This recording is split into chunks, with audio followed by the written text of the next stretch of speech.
effectively now, I will be suspending all reblocking activities. No? Pinapasuspend ko and gagawa ako ng bagong department order on reblocking. Kasi tinanong ko yan dito. In-explain sa akin, sir, kasi meron iba, kailangan talagang i-reblock. Kasi sira na. So, okay, fine. Pero, kailangan may basis tayo at gawin nating transparent sa mga kababayan natin. Bakit tayo tumitibag ng mga kalye na mukha namang maayos pa? At bakit natin ginagawa yun ulit? So I want that to be clear and I want that in a form of a DO, department order, na transparent. Para yung mga kababayan natin, alam nila kung bakit sinisira yun. No? Dahil nagkikanto na o sira na sa ilalim o whatever. Pero in the meantime, suspended muna. Bakit ba ang DPWH binabakbak ang mga kalye na parang okay naman para lang gawin ulit? Diba? Well, siguro, sa maraming pagkakataon, alam na natin kung bakit. Diba? Okay. Kasi, pinagkakakitaan lang yun.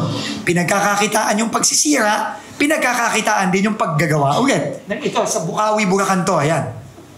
Oh, tingnan nyo yung kalye. Sira, may problema ba yan sa tingin niyo? Tingnan nyo. Ako, kaya naman ako na, well, sa mata lang, no? Tinitignan ko, maayos yan. Pero, ayan.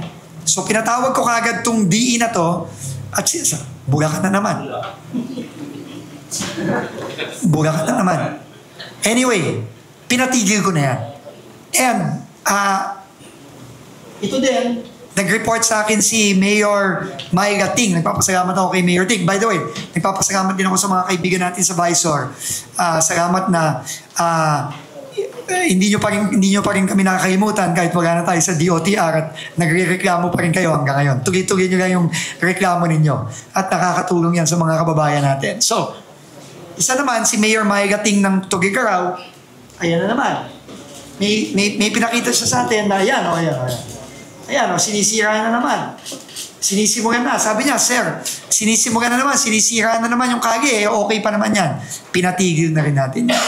Kung sira talaga, okay, i-reblock mo. Kasi kasama sa maintenance eh. Pero, kung hindi sira, kamukha nang nakikita nyo dito sa Bulacan, saka sa Tugigaraw, bawal muna yan. At magkakaroon tayo ng bagong department order para ayusin na natin ito finally.